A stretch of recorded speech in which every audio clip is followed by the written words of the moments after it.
ఇప్పుడు 4వ మాట అండి. మత్తయి సువార్త 27వ అధ్యాయం. మత్తయి సువార్త 27వ అధ్యాయం 45 నుండి చదువుకుందాం.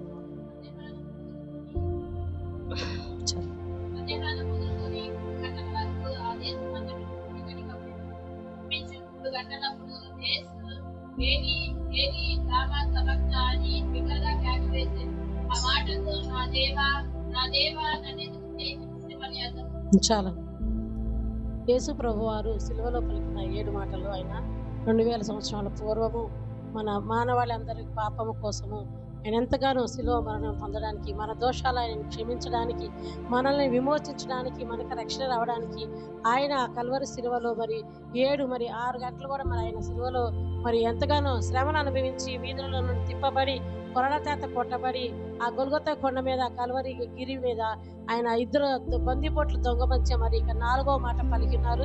మొదటి మాట చెప్పుకున్నారు కదా, క్షమాపణ గురించి, క్షమించడం గురించి. అలాగే ఇక్కడ 4వ మాట చెప్తున్నాను. ఆయన పగలు 3 గంటల వేలే చీకటి కమ్మిందంట ఆ దేశం అంతా కూడా.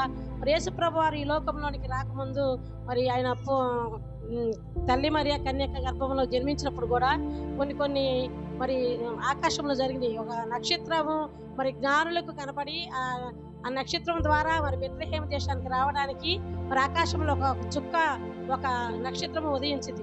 ఇక్కడ కూడా ఆయన చనిపోయాక ఆ సిలువ మరణం మీద యేసు ప్రభు వారు ఉన్నప్పుడు ఆ దేశం అంతటా కూడా చీకటి కమ్మిందని చెప్పేసి పగలు 3 గంటలకి 3 గంటలకి చీకటి కమ్మిద్దండి. చీకటి కమ్మదు. కానీ దేవుని యొక్క కుమారుని అక్కడ శ్రమ పొందుతూ ఉన్నందు ద్వారా ఆ దేశం అంతా కూడా చాలా చీకటి కమ్మిందంట. మధ్యాహ్నము మొదలుకొని 3 గంటల వరకు ఆ దేశం అంతటా కూడా చీకటి కమ్మేను. ఇంచుమించు 3 గంటలప్పుడు యేసు ఏలి ఏలి లామా సబక్తా అని బిగ్గరగా కేక వేశాడంట. ఏలి ఏలి లామా సబక్తా.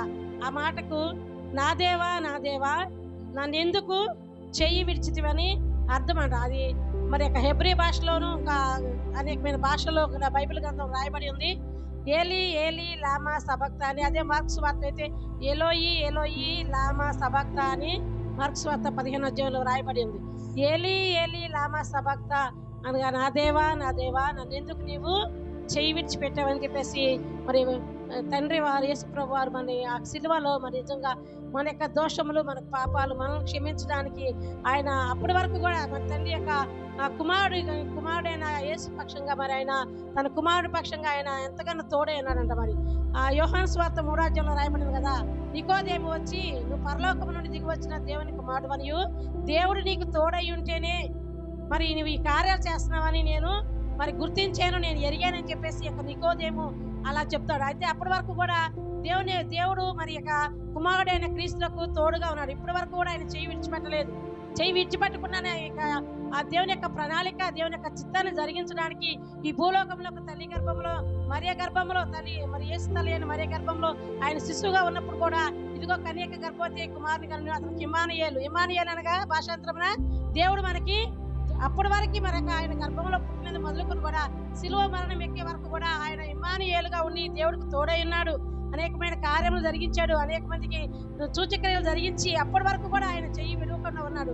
ఆ సిలువలో నిజంగా సర్వలోక మానవాళి పాపము కోసం, నీ యొక్క పాపము కోసం, నా యొక్క పాపం కోసం కూడా ఆయన తండ్రి యొక్క సిలువలో 2 దొంగల మధ్య కూడా ఆయన సిలువ వేయబడి తన రక్తం అంతా కూడా దారదారలుగా కాచినప్పుడు, గాయము పొందినప్పుడు కూడా ఆయన నా దేవా నా దేవా నీవు నన్ను ఎందుకు చెయ్యి విడిచావని చెప్పేసి లేఖనాలు నెరవేరడం కోసం దేవుని యొక్క ప్రవచనాలు కీర్తన గ్రంథం 22వ అధ్యాయంలో రాయబడి ఉంది. 22వ అధ్యాయం 1 నుంచి 2 వచ్చు.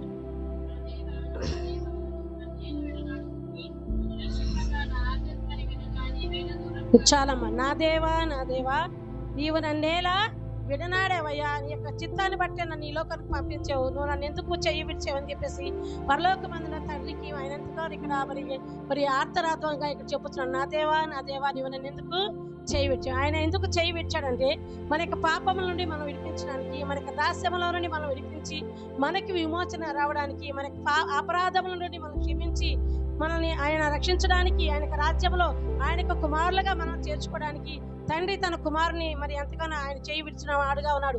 మరి యేసు ప్రభు వారు మరి రోమిలికి రాసిన పత్రికలో రాయబడి ఉంది 8:21 వచనంలో, దేవుడు తన సొంత కుమారుని అనుగ్రహించండి, ఈ లోకానికి పంపించడానికి తన సొంత కుమారుని అనుగ్రహించి ఈ లోకంలో సర్వలోక మానవాళి పాపము నిమిత్తము ఆయన శ్రమ పొందడానికి మరి యెషయా గ్రంథంలో రాయబడినట్టు మరి కుమారుని ఆయన శిక్షించడానికి తండ్రికి ఇష్టమైందంట. ఆయన దెబ్బలు పొందటం, ఆయన గాయపరచబడటము, సిలువలో తన రక్తాన్ని, అసలు సిలువ ఎవరిని వేస్తారంటే శాపగ్రస్తమైన వారిని సిలువ వేస్తారంట. యేసు ప్రభు వారు ఆయన పాపము లేని వాడిగా పరిశుద్ధుడిగా ఉన్నాడు కాబట్టి మన యొక్క పాపాలు క్షమించడం కోసం, మన యొక్క చెడ్డ ఆలోచనల గురించి, మన చెడ్డ తలంపుల గురించి, మన దోషాలు క్షమించడం కోసం ఆయన తన రక్తాన్ని మన దారదారలుగా కార్చి యొక్క సిలువలో మన కోసం ఆయన మరణించినాడు. మనకి విమోచన కలిగించడానికి, మనకు రక్షణ కలిగించడానికి, మనకు సమాధానం కలిగించడానికి దేవుడు ఆయన తన రక్తాన్ని కార్చిన వాడుగా ఉన్నాడు. కాబట్టి మనము అనేక సంవత్సరాల మట్టి గుడ్ ఫ్రైడే మనం జరుపుకుంటానే ఉన్నాం, కానీ దేవునికి సన్నిధిలో మన జీవితంలో మనం ఏమో మార్పు కలిగి ఉన్నాము, మనం క్షమించే వారముగా ఉన్నామా, ఇతరులు ప్రేమించే వారముగా ఉన్నామా? ఆయన మనల్ని క్షమిస్తున్నాడు కదా, మనం ఎందుకు క్షమించలేకపోతాం? మన సహోదరుని మనం ఎందుకు ప్రేమించలేకపోతున్నాము? దేవుని యొక్క ఆజ్ఞలు మనం గైకొనే వారుగా ఉండాలని ఆయన సర్వలోక మానవాళి కోసం ఆయన ఎంతగానో తన రక్తాన్ని కార్చి మరణాన్ని ఆయన తన ప్రాణాన్ని పెట్టిన వాడుగా, తన ప్రాణాన్ని మరి తన బిడ్డల కోసం పెట్టిన వాడుగా, మంచి కాపరిగా ఆయన తన ప్రాణాన్ని పెట్టాడు. కాబట్టి ఆయన ఇక్కడ మరి చెప్తున్నాడు సిలువలో, నన్ను ఎందుకు ప్రభువా నువ్వు చెయ్యి విడిచావు? నా దేవా నా దేవా నువ్వెందుకు నన్ను చెయ్యి విడిచావన్నాడు. మన పాపముల నుండి విడిపించడానికి రోమిలికి రాసిన పత్రికలో ఉంది కదా, మరి 5వ అధ్యాయంలో పాప మరణముల నియమముల నుండి, పాపక బానిసత్వము నుండి, భయము నుండి, మరణ భయముల నుండి విడిపించడానికి యేసు రక్తము ప్రతి పాపం నుండి మనం పవిత్రంగా చేస్తుంది. కాబట్టి ఆ యొక్క అమూల్యమైన రక్తాన్ని ఆయన మనకు కార్చాడు. కాబట్టి నా దేవా నన్ను ఎందుకు చేయి విడిచితివి అని చెప్పేసి ఆయన ఎంతగానో తన సిలువలో మరి ఆయన ఎంతగానో మరి ఆయన ప్రార్థించిన వాడుగా, తండ్రిని వేడుకున్న వాడుగా ఉన్నాడు. కాబట్టి మనము ఈ లోకములో ఈ యొక్క లోకములో ఉన్న పాపం నుండి విడిపింపబడాలని, రక్షింపబడాలని, దేవుని యొక్క కుమారులుగా చేర్చబడాలని ఉన్నారు. ఎందరైతే మరి రక్షణ పొందుకోలేకుండా దేవుని యొక్క ప్రేమకు దూరంగా ఉన్నారో, ప్రతి సంవత్సరం ఆయన సిలువ వేసే వారంగా ఉండకుండా, ఆయన గాయాలు రేపే వారంగా ఉండకుండా, ఆయన జ్ఞాపకం చేసుకుంటూ ఆయన ప్రేమను మనం గుర్తెరిగే వారంగా, ఆయన సన్నిధిలో ఆయన బిడ్డలుగా మనం జీవించాలని, మన బ్రతుకు దినములన్నీ కూడా దేవుని యొక్క సన్నిధిలో ఆయన సాక్షిగా మనం ఉండాలని చెప్పేసి ఆయన మనం జ్ఞాపకం చేసుకుంటూ ఆయన మార్గంలో నడిచే వారముగా ఉన్నప్పుడు ఆ యేసు ప్రభువు వారు నిజంగా సిలువలో పలికిన 7 మాటలు మన కోసం, ఇక 4వ మాట కూడా తండ్రికి కుమారుడికి ఉన్న సంభాషణ అని చెప్పి ఉన్నారు. అలాగే మరి మన కోసం ఆయన జ్ఞాపకం చేసిన వాడుగా